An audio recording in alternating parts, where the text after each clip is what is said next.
कुछ इजी चीजें हैं, थोड़ा जल्दी जल्दी पढ़ेंगे जिससे कि आज इसको खत्म कर दें। सारा 9th का ही पार्ट अब बचा वाला है। Main again I am repeating, जो हमने शुरू में फर्स्ट एक्सरसाइज से क्वेश्चन करे और फिर जो सेकंड एक्सरसाइज से वर्ड प्रॉब्लम्स करी, उन्हीं में से आएगा मोस्टली। तो 90% जो फर्स्ट क्लास में पढ़ा था उससे आएगा, तो वो आप ढंग से कर लेना। उसमें सारे important question first second class में कवर हमने करे थे। अब हम आगे बढ़ रहे हैं और नेक्स्ट जो अब चीज है वो काफी सिंपल है। जैसे क्वेश्चन में पूछ सकता है कि कब टर्मिनेटिंग डेसिमल होगा और कब नहीं। तो अगर डिनोमिनेटर में मेरा 2 हो सिर्फ, या 5 हो सिर्फ, या 2 और 5 का कॉम्बिनेशन हो, in that case I will get a terminating decimal.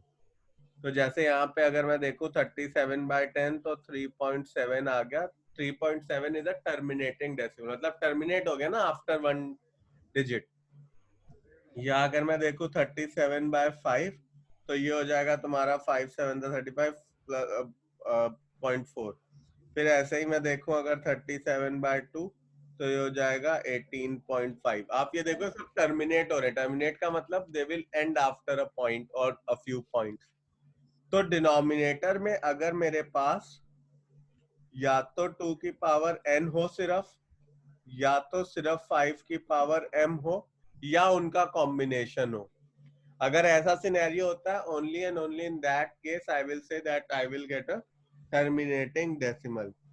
For example अगर मेरे को जैसे क्वेश्चन में आए, और इसमें क्वेश्चन में बोलता है विदाउट एक्चुअल डिवीजन, तो ये वाले जो क्वेश्चन है तुम्हें 1 मार्कर में ही आएंगे। तो जैसे without actual division, tell whether this will be a repeating decimal, terminating decimal और नॉट। तो अब देखो इसमें डिनोमिनेटर को, सिर्फ डिनोमिनेटर को स्टडी करना होता है, न्यूमरेटर से मतलब ही नहीं होता। अगर मैं इसकी डिनोमिनेटर को स्टडी करूं तो देख रहा हूं कि ये 7 का क्यूब है। 7 का क्यूब है, मतलब 2 और 5 से कोई दूर दूर तक लेना देना नहीं है।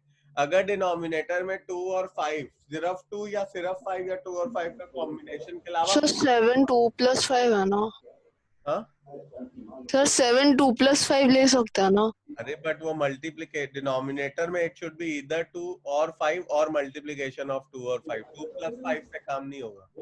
अच्छा ठीक है। 10/7 टर्मिनेटिंग डेसिमल थोड़ी देगा, है ना। अगर इसको डिवाइड करके भी देखो तो हो जाएगा 1 पॉइंट, बचेगा 304, 2820। फिर उसके बाद तुम इसको करोगे 7 2 14, फिर ऐसे चलता रहेगा, टर्मिनेट होगा ही नहीं। अच्छा टर्मिनेट होने के लिए हमें या तो 2 चाहिए या तो 5 चाहिए, उनका कॉम्बिनेशन चाहिए। जैसे अगर मैं बोलूं 1/15, तो इस केस में 5 आ रहा है बट 3 भी आ रहा है। क्योंकि 3 भी आ रहा है इसका मतलब ये टर्मिनेट नहीं होगा। अगर मैं बोलता 1/625, ये हो जाता 1/5 की पावर 4। सिर्फ 5 है, पावर में 4 है, विच इज फाइन। तो this will be a terminating decimal. ठीक है, सीधा सीधा देख के, जैसे 66/180 है, आप डिनोमिनेटर को स्टडी करो। 66/180 को मैं सॉल्व करूंगा तो यहाँ पे क्या आ जाएगा, 2 इंटू 90, 2 इंटू 45 हो गया, 3 इंटू 5। अब अगर इसको आप देखो तो यहाँ पे भी 3 का कॉम्बिनेशन है, तो अगेन टर्मिनेटिंग डेसिमल नहीं होगा। ठीक। और अब एक तरह का ये भी क्वेश्चन होता है, ये वाला काफी इंपॉर्टेंट है, specially from boards perspective. Please make sure कि इस क्वेश्चन को आप ढंग से समझो। ये बोर्ड में आना है और अपने एग्जाम में भी, स्कूल में, टेस्ट में भी पक्का ही आएगा। कह रहा है कि the decimal expansion of the rational number 43 by 2 की power 4 into 5 cube will terminate after how many digits? ठीक है, डेसिमल एक्सपेंशन ऑफ 43 by 2 की power 4 into 5 cube will terminate after how many decimals? ये क्वेश्चन है। अब आप देखो इसमें अगर आप इसको 5 से मल्टीप्लाई डिवाइड कर लो तो ऊपर क्या हो जाएगा, 43 into 5 विच इज 215। और नीचे आप देखो जो भी हाईएस्ट पावर होगी 2 की, जैसे 2 की पावर 4 अगर है, या 5 की पावर मान लो 6 होता, 2 और 5 में जिसकी भी हाईएस्ट पावर होगी उतने डेसिमल के बाद टर्मिनेट होगा। अभी उसका प्रूफ मैं तुम्हें दिखा रहा हूँ। सीधा ट्रिक तो ये है, जिसकी भी हाईएस्ट पावर होगी उतने प्लेसेस के बाद होगा। प्रूफ ये है कि 5 से मल्टीप्लाई डिवाइड कर लिया, अब हो गया 2 की पावर 4 इंटू 5 की पावर 4 विच इज 10 की पावर 4, मतलब नीचे ये हो गया 10000। तो ये कितने के बाद टर्मिनेट होगा? 4 डिजिट्स के बाद, 1 2 3 4। ठीक है, क्वेश्चन में था 43/2 की power 4 5 cube will terminate after how many decimal digit. तो हम क्या करते हैं, हम 5 से मल्टीप्लाई डिवाइड कर देते हैं, क्योंकि अगर ये 5 की पावर 4 हो गया, वो 2 की पावर 4 से मल्टीप्लाई होकर 10 की पावर 4 हो जाएगा विच इज 10000। फिर उसको अगर डेसिमल में तुम लिखोगे तो हो जाएगा 0.0215। तो ये मेरा आंसर आ गया। ठीक है, ये इंपॉर्टेंट है फ्रॉम बोर्ड पर्सपेक्टिव, इसको प्लीज फटाफट नोट कर लो, फिर आगे देखते हैं। हाँ, अब देखो हमने अभी थोड़े से 9th क्लास में कुछ ऐसे क्वेश्चंस करे थे कि 0.6 बार की डेसिमल वो बताओ फ्रैक्शनल एक्सपेंशन, राइट। 0.6 बार की हमें रैशनल नंबर में बताओ, सिंपलेस्ट फॉर्म में रैशनल नंबर। ठीक है, तो हम इन क्वेश्चन में क्या करते थे, हम x को लिखते थे 0.6 बार है, मतलब 6666 ऐसे हो जाएगा। फिर रिपीटिशन एक डिजिट पे है, 6 पे रिपीटिशन है, एक ही डिजिट पे है। तो जब हमें एक ही डिजिट पे रिपीटिशन दिख रहा है, तो what we will do is will multiply this whole equation by 10। So what will I get, 10x is equal to 6.666 ऐसे। अब इन दोनों को सब्ट्रैक्ट कर देंगे तो क्या हो जाएगा, 9x is equal to 6, x हो जाएगा 6/9 विच इज 2/3। यहाँ पे 10 से इसलिए मल्टीप्लाई कर रहे हैं क्योंकि अगर आप यहाँ देखिए, यहाँ पे एक ही डिजिट पे रिपीटिशन हो रहा है, 6 का ही रिपीटिशन हो रहा है। जितने भी डिजिट्स का रिपीटिशन होता है उतने से मल्टीप्लाई करा जाता है, उतने इंटू 10 से। तो यहाँ पे एक है तो 10 से मल्टीप्लाई करा। नेक्स्ट लाइन में मिल गया, इस तरफ भी 10 मल्टीप्लाई होगा, इस तरफ भी मल्टीप्लाई होगा, तो 10x की वैल्यू आ गई 6.66। जब 10 यहाँ मल्टीप्लाई होगा तो एक डिजिट इधर शिफ्ट हो जाएगा पॉइंट, तो 6.6666 हो गया 10x की वैल्यू। अब इन दोनों इक्वेशन को, पहली वाली equation which is this, right, और दूसरी इक्वेशन विच इज दिस, इन दोनों को सब्ट्रैक्ट कर दिया। 10x माइनस x हुआ, और 6.666 इनफाइनाइट तक माइनस 0.666 इनफाइनाइट तक करेंगे तो 6 आ जाएगा, माइनस करेंगे तो यहाँ 6 आ गया। अब x क्या हो गया, 6/9 विच इज 2/3। ये मेरा रैशनल फॉर्म में रिप्रेजेंटेशन होगी, सिंपलेस्ट फॉर्म में, ऑफ 0.6 बार। एक बार फटाफट ये लिखो, फिर मैं तुम्हें इसी का नेक्स्ट बताता हूं। अब जैसे इसी का एक और थोड़ा नेक्स्ट टाइप का क्वेश्चन देखते हैं, उसमें दिया हुआ है 0.32 बार, और 32 पे बार है। तो अब मैं x को क्या लिख सकता हूँ, 0.323232 ऐसे चल रहा है, राइट। अब रिपीटेशन कितने डिजिट पे है, 2 डिजिट पे है, हर 2 डिजिट पे रिपीटेशन हो रहा है। तो आप मल्टीप्लाई भी किससे करोगे, 100 से करोगे इस पूरी इक्वेशन को। तो तुम्हें मिल जाएगा 100x इज इक्वल टू 32.323232 ऐसे चलता रहेगा। अब इक्वेशन 1 और 2 को माइनस कर दो, राइट। तो यहाँ पे क्या आ जाएगा, 99x is equal to 32, x क्या हो जाएगा 32/99। ये मेरी इसकी फ्रैक्शनल वैल्यू हो गई। जल्दी से नोट करो, फिर एक और नेक्स्ट क्वेश्चन करते हैं। अब इसका एक और थोड़ा सा और चेंज्ड टाइप का क्वेश्चन, जिसमें हमें क्या दिया होता था, 0.254 पे बार है। ठीक है, इसका मतलब मेरा जो नंबर है वो है 0.2545454, राइट। ये मैं ऐसे लिख सकता हूँ, 5454 ऐसे चलता जाएगा। अब मैं क्या करूंगा, इसमें पहले इस नंबर से मल्टीप्लाई करना होता है कि जहां से रिपीटेशन स्टार्ट हो रही है वहां तक पॉइंट चला जाए। पहले हमें स्टेप 1 पे उतने नंबर ऑफ जीरो से मल्टीप्लाई करना होता है जिससे कि जहां से रिपीटेशन स्टार्ट हो रहा है वहां तक चला जाए पॉइंट। तो यहाँ पे अगर मैं इसको 10 से मल्टीप्लाई कर दूंगा तो दोनों साइड 10 से मल्टीप्लाई होगा, ये हो जाएगा 10x इज इक्वल टू 2.545454। अब रिपीटेशन आ गया, अब इसको किससे मल्टीप्लाई करूं, 2 डिजिट पर रिपीटेशन है तो 100 से मल्टीप्लाई कर दो इस इक्वेशन को, तो 1000x आ गया 254.5454। अब इनको माइनस कर लो तो क्या हो जाएगा, 990x is equal to 252, x हो जाएगा 252/990। 252/990 को मैं अगर सिंप्लीफाई करूंगा तो फाइनली मुझे मिल जाएगा 14/55। ये मेरा आंसर हो जाएगा इस केस में। याद रखना, जब अभी तक हमने वो वाले केसेस करे जिसमें पॉइंट के बाद रिपीटिशन था, अगर पॉइंट के बाद रिपीटिशन ना हो तो पहले एक और स्टेप इंड्यूस हो जाता है जिसमें हमें इतने नंबर से मल्टीप्लाई करना होता है, इतने टेंस से, कि वो पॉइंट के जहां से रिपीटिशन है पॉइंट वहां पहुंच जाए। तो जैसे इस केस में 2.545454 2 के बाद था रिपीटिशन, तो हमने 10 से मल्टीप्लाई कर दिया इस इक्वेशन को, लिखा 10x = 2.54545454। फिर रिपीटिशन 2 डिजिट का है तो उस इक्वेशन को 100 से मल्टीप्लाई कर दिया, फिर उन दोनों को माइनस करा, x की वैल्यू लिख दी। ठीक है, अब इसमें जो नेक्स्ट क्वेश्चन मैं कराऊंगा वो भी बहुत इंपॉर्टेंट है फ्रॉम एग्जामिनेशन पर्सपेक्टिव, ये आता है काफी बार। प्रूव करना होगा, prove that √2 is an irrational number. ठीक है, √2 आ सकता है, √3 आ सकता है, √5 आ सकता है, √11 आ सकता है, √p आ सकता है। √2 का करके देखते हैं। अगर मुझे √2 को इरेशनल करना है तो इसमें मैं एक मेथड लगाता हूँ। दो तरीके हैं करने का, एक तो मैं 2 में लॉन्ग डिवीजन से प्रूव कर दूं कि जो डेसिमल्स हैं वो रिपीट नहीं हो रहे और टर्मिनेट नहीं हो रहे, तो that means it is an irrational number. मतलब 2 को वो याद है ना, ऐसे करके करते थे, 2 से 8th में पढ़ा था ये शायद तुमने, 1 1 जा 1, फिर 1.00, ये 2 हो जाता था, फिर पॉइंट लगेगा, 4 से करोगे तो ऐसे 2.414 ऐसे कुछ तुम्हारा नंबर रिपीट होता रहेगा, रिपीट नहीं होगा, टर्मिनेट नहीं होगा, that means it is an irrational number.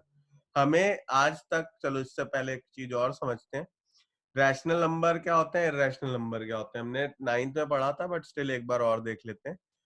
Number system जो होता है, जितने भी नंबर हमने देखे आज तक जिंदगी में, वो दो तरह के हो सकते हैं। One is real number and the other is complex number. Real number is what we have seen till now. Complex number is something which we have never seen, and maybe we'll do some of complex number questions in class 11. But complex number होते क्या है, कभी भी root में अगर negative sign आ जाए तो वो कॉम्प्लेक्स नंबर है, उसको हम ऐसे लिखते हैं 3i। आयोटा होता है, iota is √(-1).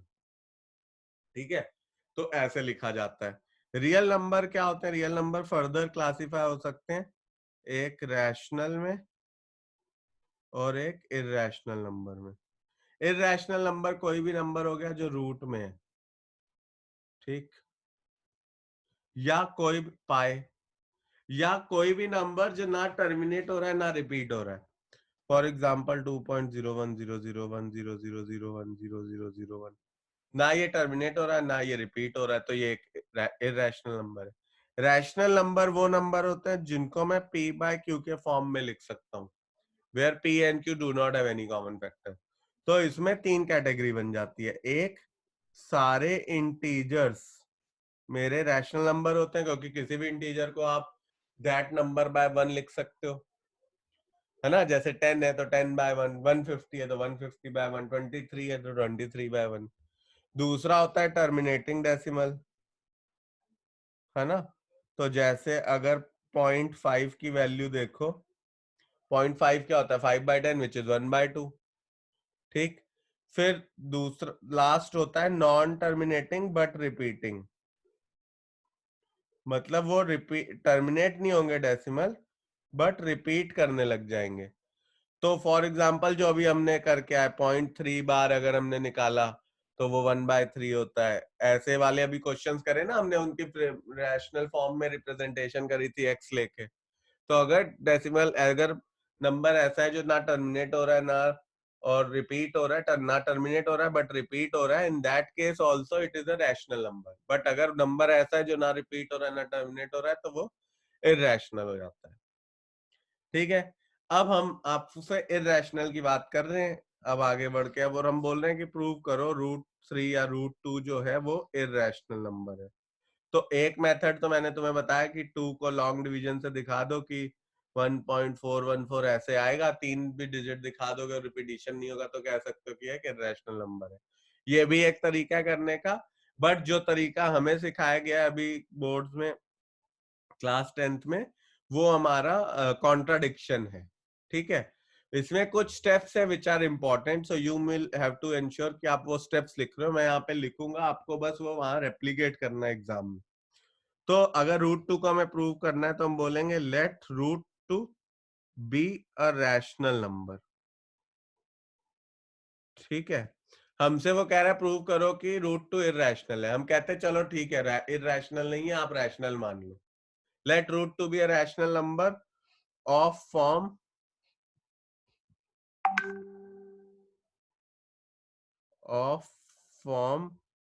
p by q where p and q do not have any common factor।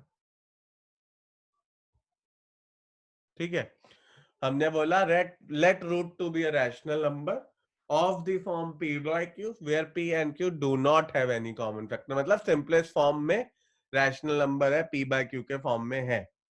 ठीक है, दैट मीन्स अब मैं इसको कह सकता हूं रूट टू जो है उसको मैं p by q लिख सकता हूं, क्योंकि अभी हमने बोला root two p by q के फॉर्म में। अब क्या हो जाएगा, या p by q कह लो या a by b ले लो, जो भी लेना आप ले सकते हो। a b ले लेते हैं, थोड़ा शायद तुम्हें इजी लगे, तो a b ले लेते हैं। ठीक है, अब रूट टू हमने बोल दिया, चलो a by b है, हमने लिया ही है। अब आप क्या करो, b को उस तरफ ले जाओ, तो root two B is equal to A. अब आप स्क्वायर कर दो तो आप कह सकते हो two B square is equal to A square. ठीक है, अब अगर two B square is equal to A square है, that implies two divides A square, है ना। B square A square by two हो जाएगा, मतलब टू ए स्क्वायर को डिवाइड कर सकता है, राइट। दैट ऑल्सो इम्प्लाइज कि टू डिवाइड्स ए। अगर स्क्वायर को कर रहा है तो ए को भी करेगा। ठीक है, जैसे मैं अगर कहूं कि two B square is equal to 16 है, तो टू 16 से डिवाइड हो रहा है, तो टू 4 से भी डिवाइड होगा, राइट। अब आप क्या करो, इसके बाद हमें नेक्स्ट स्टेप पे लिखना है let A B equal to two C. फिर स्क्वायर कर लो, तो ए स्क्वायर क्या हो जाएगा, 4c square. But A square की वैल्यू इस इक्वेशन में देखो क्या थी, टू बी स्क्वायर। यहां डाल दो two B square is equal to 4c square, तो बी स्क्वायर क्या हो गया, 2c square. That implies two divides b square, that implies two divides b. ठीक है, अब आप देखो फ्रॉम 1 एंड 2, फ्रॉम ये हमने एक बनाया, ये एक बनाया, from 1 and 2 I can say two divides both a and b. भाई अभी हमने निकाला टू ए को डिवाइड कर रहा है, अभी हम बोल रहे हैं टू बी को डिवाइड कर रहा है, मतलब टू ए और बी को दोनों को डिवाइड कर रहा है। बट दैट्स अ कॉन्ट्रडिक्शन, क्योंकि हमने लिया क्या था, हमने लिया था कि root two a by b के फॉर्म में है where a and b do not have any common factor. यही तो हमने लिया था, हमने बोला था ए बाय बी के फॉर्म में है where a and b do not have any common factor. यहाँ पे हम कह रहे हैं ए रूट जो टू है वो ए को भी डिवाइड कर रहा है, टू है वो बी को भी डिवाइड कर रहा है, दैट मीन्स टू ए और बी दोनों को डिवाइड कर रहा है। That implies there is a contradiction,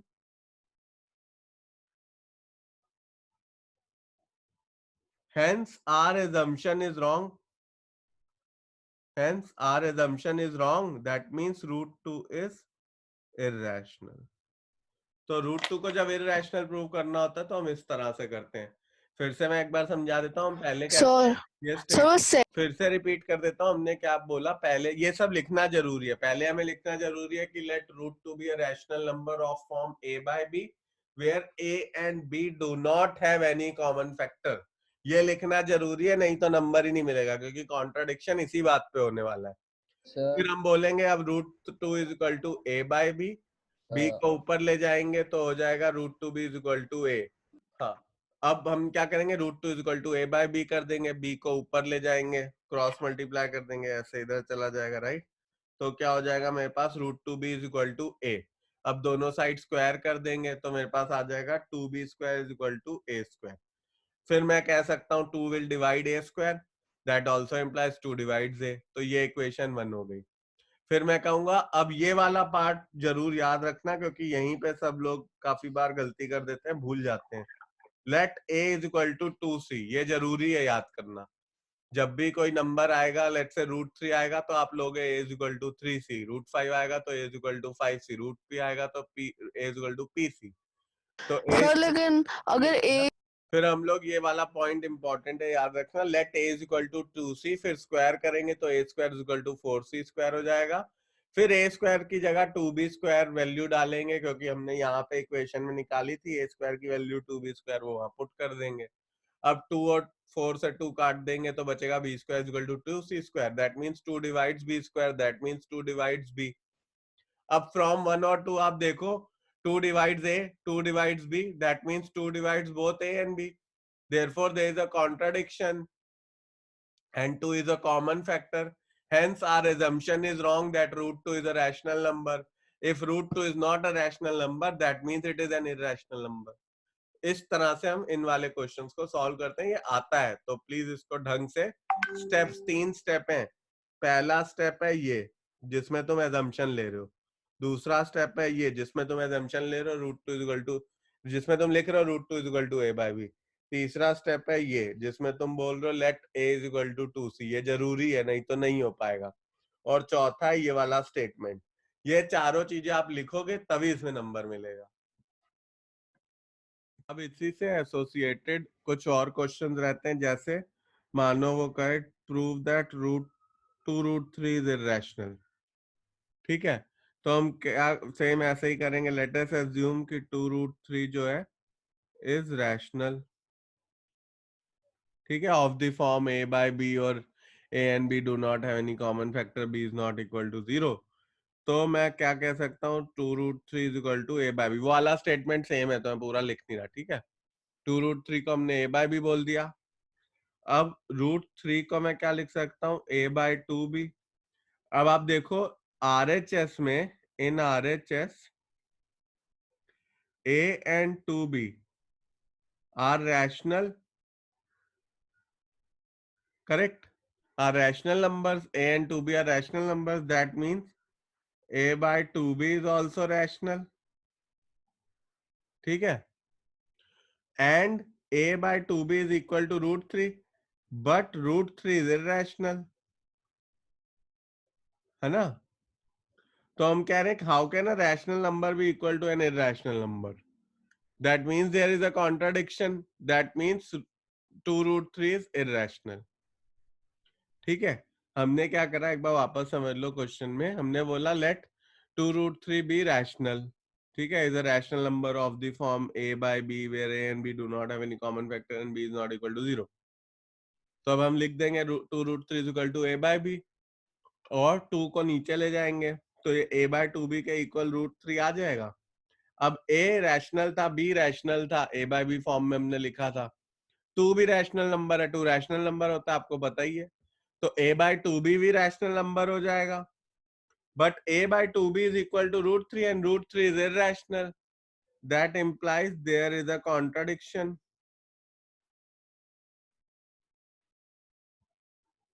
Hence 2√3 is irrational। ये भी एक बार नोट कर लो, ये इतना ज्यादा इंपॉर्टेंट नहीं है, आना चाहिए। इसके बाद एक दो और क्वेश्चन है वो करेंगे, दोज आर इंपॉर्टेंट। तो अभी इसमें √3 को इररेशनल प्रूव करने की जरूरत नहीं है अगर क्वेश्चन 1 या 2 नंबर का हो। अगर क्वेश्चन 3 या 4 नंबर का हो तो √3 को इररेशनल पहले प्रूव करके दिखा देना, बट जनरली ये 2 नंबर का ही आएगा, 1 नंबर का 2 नंबर का, तो इतना कोई टेंशन नहीं है।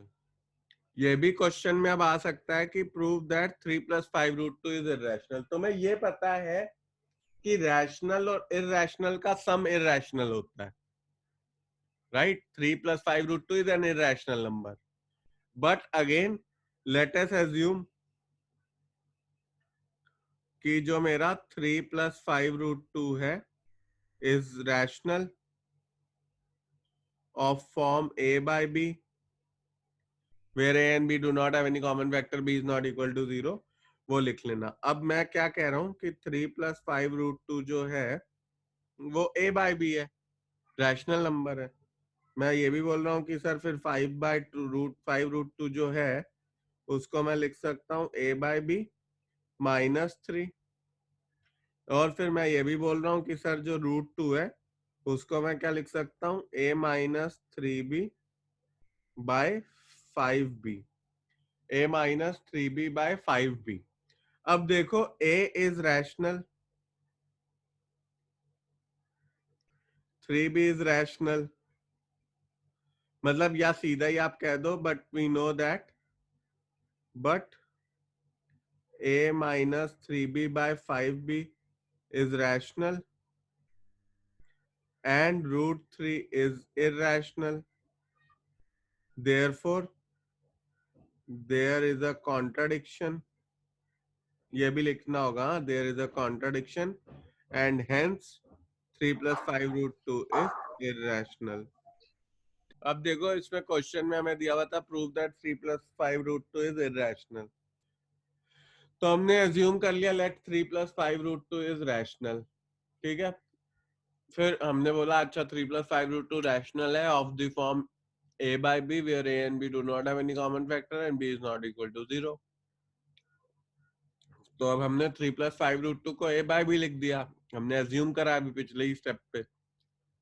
अब 3 को उधर ले जाओ तो क्या हो जाएगा, 5√2 आ गया, a/b -3। 5 को नीचे ले जाओ, सिर्फ रूट में ले आओ मतलब, तो अब मेरी वैल्यू आ गई है a-3b/5b।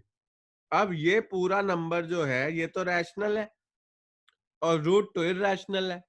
How can a rational number be equal to an irrational number? कभी नहीं हो सकता। That means there is an contradiction, that means our assumption is wrong, that means 3 + 5√2 जो हमने एज्यूम करा था कि रैशनल है वो गलत है, in fact it should be irrational, hence proof. ये बस एंड में यहाँ पे मैंने √3 लिख दिया था गलती से, √2 है, √2 is irrational, वो rational है, तो there is a contradiction because rational cannot be equal to irrational number, that means जो हमने assumption ली थी वो गलत थी, that means 3 + 5√2 is irrational।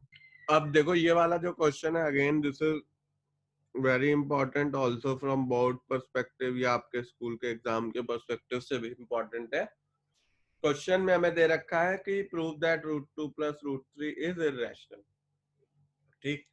तो हम एज्यूम कर लेंगे जैसे अभी तक हम करते हैं कि let √2 + √3 be a rational number of the form a/b where a and b do not have any common factor and b is not equal to 0।